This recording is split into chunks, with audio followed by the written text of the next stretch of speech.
Hello friends, જય માતાજી. Welcome back to Vaghela's ખાના ખજાના. ફ્રેન્ડ્સ, આજે આપણે બનાવીશું કેફેમાં ખૂબ જ મોંઘો મળતો સુરતનો ફેમસ કોલ્ડ કોકો, જે ઘરમાં નાના બાળકોથી લઈ મોટા સુધી બધાને ખૂબ જ પસંદ આવશે. ગરમીમાં ઠંડો ઠંડો પીવાની મોજ પડી જાય તેવું કોકો માત્ર 5 થી 7 જ મિનિટમાં ઘરે બનીને તૈયાર થઈ જાય છે. તો રેસીપી પસંદ આવે ફ્રેન્ડ્સ, અને તમે હજુ સુધી મારી ચેનલને સબસ્ક્રાઈબ ના કરી હોય તો પ્લીઝ મારી ચેનલને સબસ્ક્રાઈબ કરજો. લાઈક, કોમેન્ટ અને શેર જરૂરથી કરજો. કોકો બનાવવા માટે સૌથી પહેલાં અહીં મેં 500 ml દૂધ કઢાઈમાં એડ કરી દીધું છે.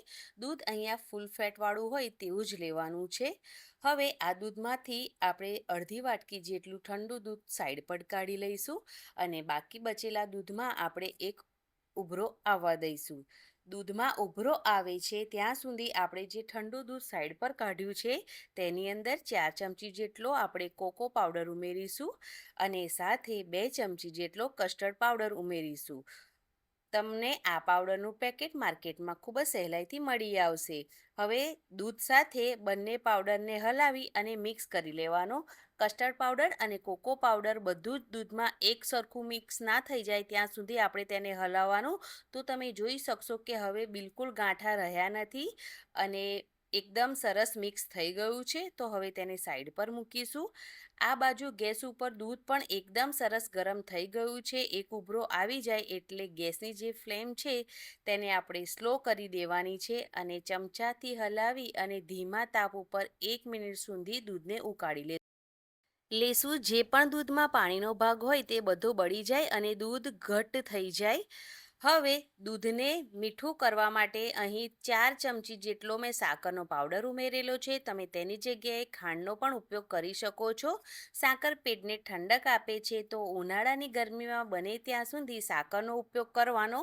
સાકર સરસ ઓગળી ગઈ છે, તો હવે દૂધને એકદમ સારી રીતે મિક્સ કરી લેવાનું, અને હવે જે આપણે કોકો પાવડર અને કસ્ટર્ડ પાવડર ઉમેરેલું દૂધ રેડી કર્યું છે તેને દૂધમાં ઉમેરી દેવાનું છે, અને ચમચાથી હલાવી મિક્સ કરી દઈશું. 1 મિનિટ સુધી આપણે સતત તેને ઉકાળી લેવાનું.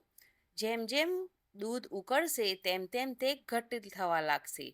કસ્ટર્ડ પાવડરના લીધે દૂધ એક જ મિનિટમાં આ રીતે ઘટ્ટ થઈ જશે. કસ્ટર્ડ પાવડરવાળું દૂધ ઉમેરીએ એટલે ગેસની ફ્લેમને તરત જ સ્લો કરી દેવાની, નહીં તો તળિયે દૂધ બેસવા લાગશે. અને ધીમા તાપ ઉપર 1 મિનિટ સુધી દૂધને સતત ઉકાળી લેવાનું, જેથી કસ્ટર્ડ પાવડરની બિલકુલ કચાશ તેમાં ન રહે. દૂધ સરસ એકદમ ઉકળી જાય એટલે તેમાં આ રીતનું જે 10 રૂપિયાવાળું જે પાઉચ આવે છે ચોકલેટ સિરપનું, તે પાઉચનો જે સિરપ આવે તે અહીંયા મેં ઉમેરી દીધો છે, અને તેને પણ એકદમ સારી રીતે મિક્સ કરી લઈશું.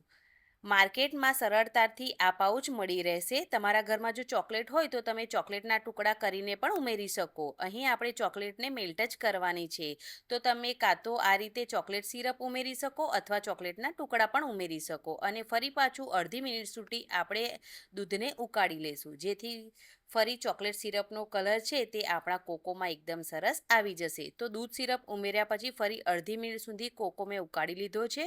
હવે કોકો એકદમ સરસ રેડી થઈ ગયો છે. ગેસની ફ્લેમ બંધ કરી તેને આ રીતે મેં અહીંયા નીચે ઉતારી લીધો છે.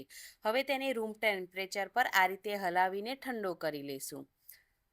હવે આપણે આ કોકોને એક બાઉલમાં આપણે કાઢી લેવાનો છે, અને કાઢી લીધા પછી 1 થી 2 કલાક માટે આપણે તેને ઠંડો થવા માટે ફ્રીજમાં મૂકી દેવાનો છે.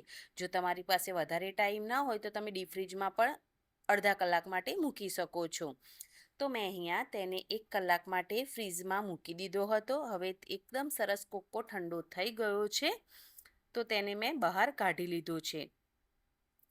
વિડીયો ઉતારવાનો હતો એટલે જલ્દી મેં કોકોને ફ્રીજમાંથી બહાર કાઢી લીધો છે. હવે આપણે આ કોકોને સર્વ કરીશું. તો મેં અહીંયા ગ્લાસ પહેલેથી થોડો ડેકોર કરીને રાખ્યો છે ચોકલેટ સિરપ એડ કરીને.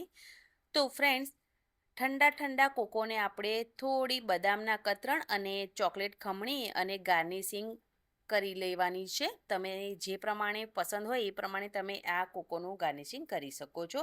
વિડીયો અહીં સુધી જોયા પછી તમને જરા પણ પસંદ આવે તો વિડીયોને લાઇક કરજો, તમારા ફ્રેન્ડ્સ અને ફેમિલી સાથે શેર કરજો અને મારી રેસીપીઓ જોવી ગમતી હોય અને હજુ સુધી ચેનલને સબસ્ક્રાઈબ ન કરી હોય તો સપોર્ટ કરવા બદલ મારી ચેનલને સબસ્ક્રાઈબ કરજો. Thanks for watching. આવજો.